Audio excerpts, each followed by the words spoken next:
perkenalkan, nama saya Ngalmisa Brubarus, kelas MB7C. Saya adalah mahasiswa dari Politeknik Negeri Medan, jurusan Administrasi Niaga, Prodi Manajemen Bisnis. Nah, pada video kali ini saya akan membahas tentang analisis faktor serta uji datanya di aplikasi SPSS. Nah, sebelum kita ke uji datanya, alangkah baiknya saya akan menjelaskan sedikit pengertian dari analisis faktor. Pengertian analisis faktor. Secara umum, analisis faktor ialah suatu teknik analisis yang memuat informasi tentang pengelompokan variabel faktor dalam suatu penelitian. Analisis faktor bertujuan untuk menyaring variabel mana yang paling unggul atau paling dominan dari beberapa variabel yang dipilih oleh peneliti. Nah, hasil analisis faktor dapat juga digunakan untuk membedakan komponen atau variabel prioritas berdasarkan rankingan yang ada. Nah, selanjutnya adalah asumsi atau persyaratan dalam analisis faktor. Ada 3. Yang pertama, data masing-masing variabel yang diteliti berdistribusi normal. Yang kedua, nilai Kaiser-Meyer-Olkin Measure of Sampling Adequacy atau KMO-MSA lebih besar dari 0,50 dan nilai Bechdel Test of Specificity atau signifikan lebih kecil dari 0,05. Yang ketiga, ada hubungan atau korelasi yang kuat antar variabel. Hal ini ditandai dengan nilai anti-image correlation antara variabel lebih besar dari 0,50. Nah, langsung saja kita ke uji data analisis faktor ini di aplikasi SPSS. Sebelum itu, saya sudah menyiapkan data yang sudah saya ambil yang berjudul tingkat kepuasan pelanggan terhadap 6 merek produk kosmetik. Nah, di sini saya menggunakan 20 data responden. Nah, di sini sebelum kita ke aplikasi SPS-nya, kita copy dulu data yang sudah kita sediakan tadi. Nah, selanjutnya kita ke aplikasi SPSS-nya. Nah, di sini ada tampilan data view dan variable view. Pertama-tama kita akan isi tampilan variable view. Di sini kolom nama saya akan menamai P1 sampai P6 karena variabel yang saya gunakan ada 6. P1. Di sini saya tulis P1, P2, P3, P4, P5, P6. Nah, di kolom label ini saya akan menulis merek-merek produk kosmetik yang saya gunakan. Yang pertama itu Wardah, yang kedua Marina, yang ketiga Purbasari, yang keempat La Tulip, yang kelima Ultima, yang terakhir Sari Ayu. Nah, selanjutnya di kolom measure. Di sini saya ubah menjadi scale di semua variabel. Nah, selanjutnya ada role. Role ini saya pilih juga di semua variabel menu input. Nah, selanjutnya kita ke data view. Nah, di data view ini kita sudah melihat ada variabel-variabel yang sudah kita isi di variabel view tadi. Nah, di sini kita mempaste data yang sudah kita copy dari Microsoft Excel tadi. Nah, ini dia datanya. Untuk menghasilkan output data ini, kita dapat melakukan langkah-langkah sebagai berikut. Yang pertama itu kita pilih menu Analyze, lalu kita ke Dimension Reduction ke Faktor. Nah, di sini semua variabel ini mulai dari Wardah, Marina, Purbasari, La Tulip, Ultima, serta Sari Ayu kita pindahkan ke kolom variables yang ini. Nah, kita pindahkan. Nah, pertama-tama kita klik deskriptif. Nah, di sini kita centang initial solution, lalu kita centang anti-image dan KMO and battle test of specificity. Lalu kita continue, kita pindah ke extraction. Di extraction kita bulati correlation matrix, unrouted factor solution kita centang, lalu ke serial plot kita centang, lalu di sini based of eigenvalue kita bulatin juga. Nah, di sini kita klik continue, lalu kita pindah ke rotation. Di rotation kita pilih varimax, kita bulati varimax, lalu kita centang rotate solution. Nah, kita continue lagi, kita pindah ke Throws. Throws ini kita centang save as variable, lalu kita continue. Nah, setelah semua langkah-langkah ini kita lakukan, lalu kita klik OK untuk menghasilkan output. Nah, di sini ini dia hasil output dari data yang kita analisis. Nah, ada 1, 2,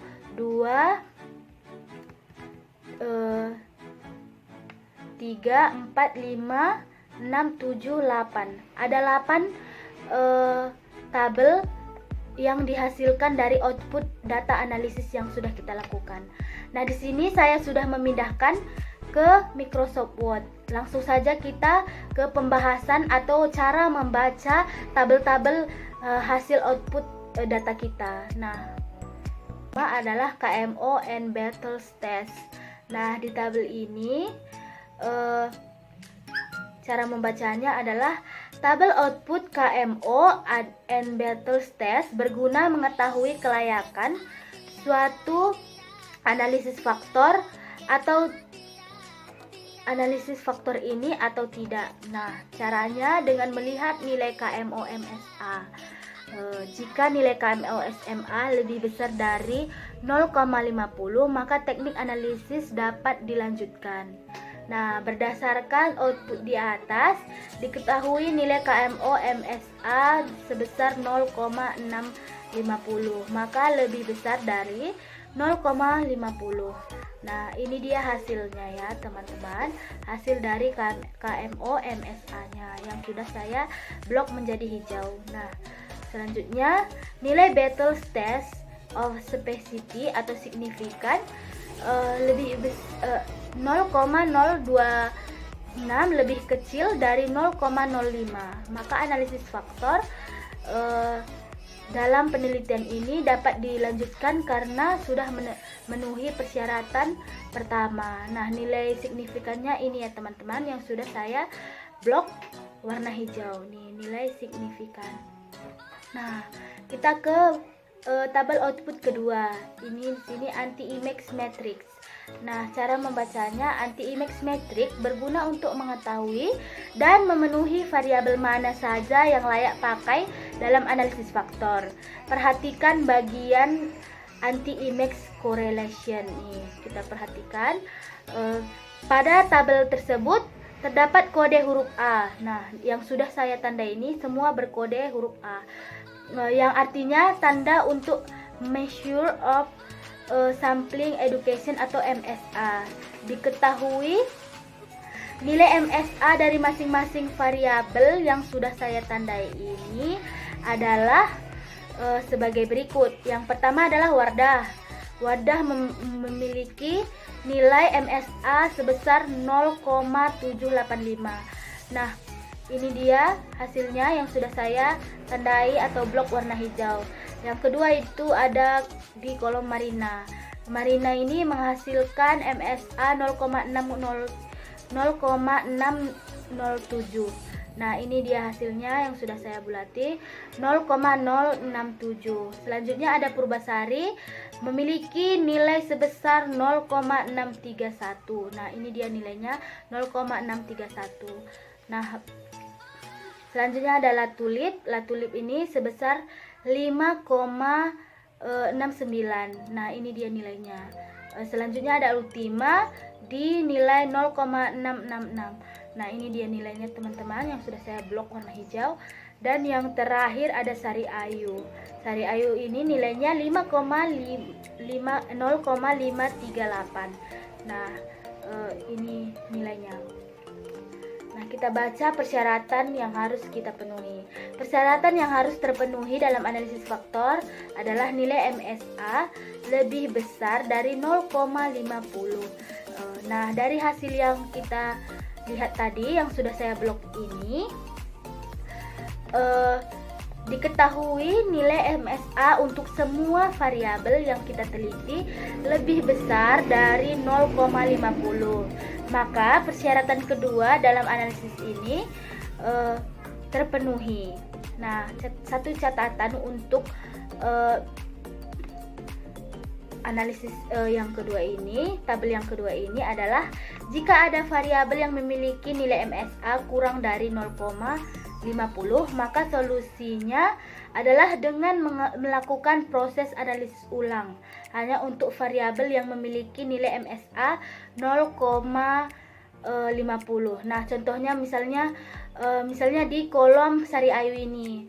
Nah, nilainya mungkin 0,250. Nah, di sini saya harus melakukan proses analisis ulang untuk variabel itu. Namun di sini saya tidak melakukannya karena persyaratan atau nilai variabel yang saya teliti terpenuhi semua atau lebih besar dari 0,50. Nah, selanjutnya kita akan membaca tabel output yang ketiga. Nah, yang ketiga ini adalah komunalitis. Ini menunjukkan nilai variabel yang diteliti apakah mampu untuk menjelaskan faktor atau tidak. Nah, dari extraction ini kita lihat ini yang sudah saya tandai. Extraction yang kita teliti lebih besar dari 0,5. Berdasarkan output yang kita hasilkan, nilai extraction ini untuk semua variabel adalah lebih besar dari 0,50. Dengan demikian dapat disimpulkan bahwa semua variabel dapat dipakai untuk menjelaskan faktor. Nah, selanjutnya saya akan menjelaskan tentang output ketujuh, yaitu rotated component matrix. Nah, untuk memastikan suatu variabel masuk dalam kelompok faktor mana, maka dapat ditentukan dengan melihat nilai korelasi terbesar antara variabel dengan faktor atau komponen yang terbentuk. Nah, cara membacanya adalah sebagai berikut. Yaitu variabel Wardah. Nah, di variabel Wardah ini nilai korelasi variabel ini dengan faktor 1 yaitu 0,774 dan faktor 2 0,024. Nah, itu bisa kita lihat dari ini ya, teman-teman.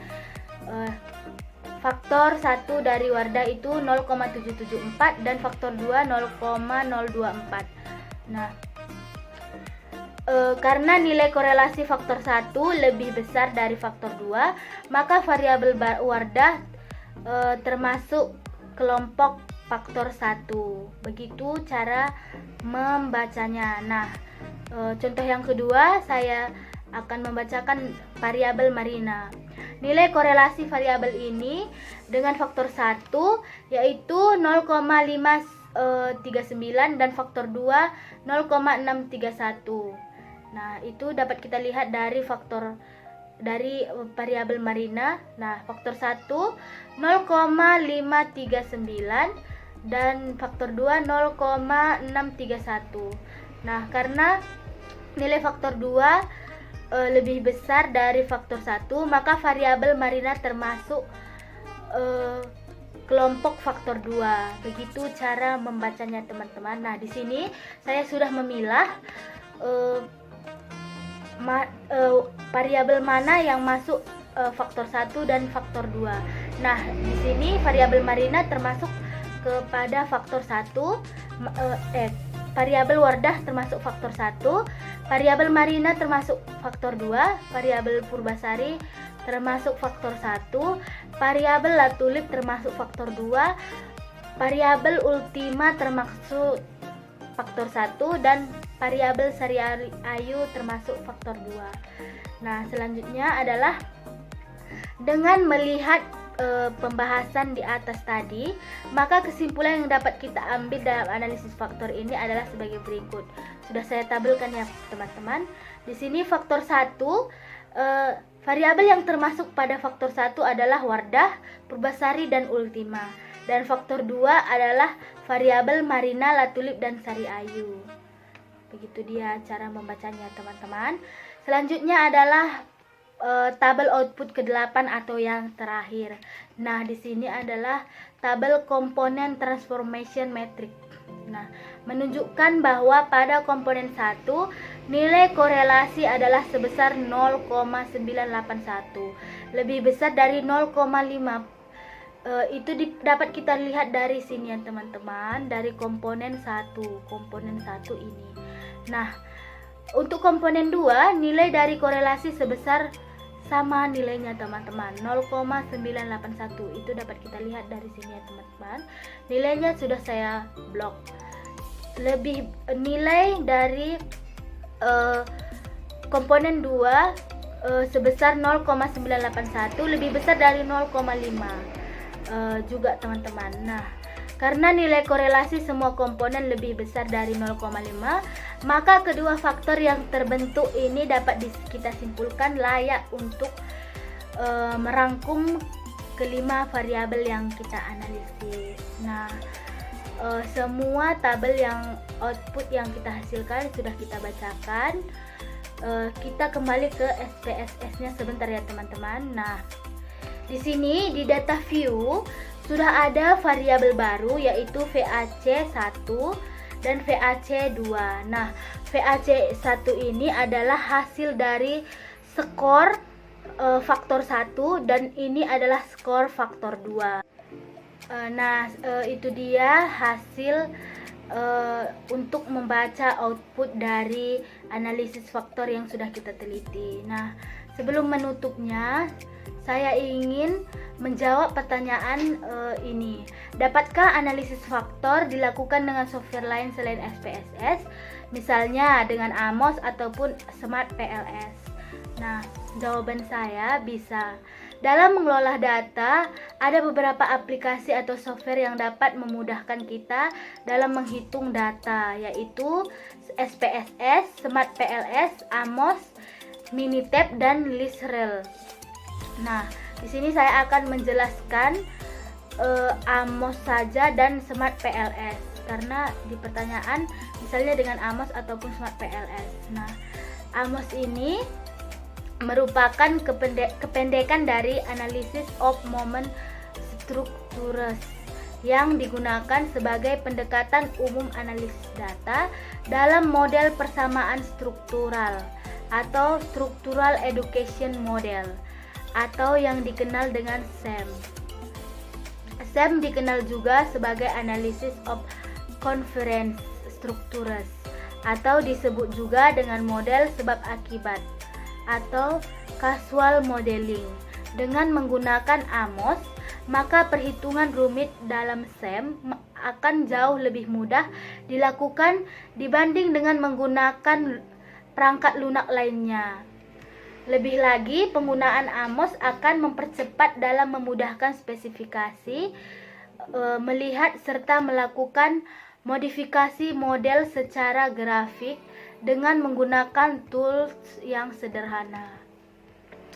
Nah, selanjutnya adalah pengertian dari Smart PLS. Smart PLS banyak digunakan untuk menganalisis SEM berbasis komponen. Merupakan teknik alternatif dari SEM berbasis variance seperti Amos dan Lizrel. Software ini dikembangkan oleh Institute of Hamburg, Jerman, dan dapat didownload gratis, tapi harus registrasi terlebih dahulu. Nah, Smart PLS ini adalah aplikasi perangkat anak untuk grafik, pemodelan jalur dengan variabel laten LVP. Nah, sekian penjelasan dari saya teman-teman. Jika ada salah kata, saya mohon maaf. Semoga apa yang saya jelaskan dapat diterima dan bermanfaat untuk kita semua. Sekian dari saya, terima kasih.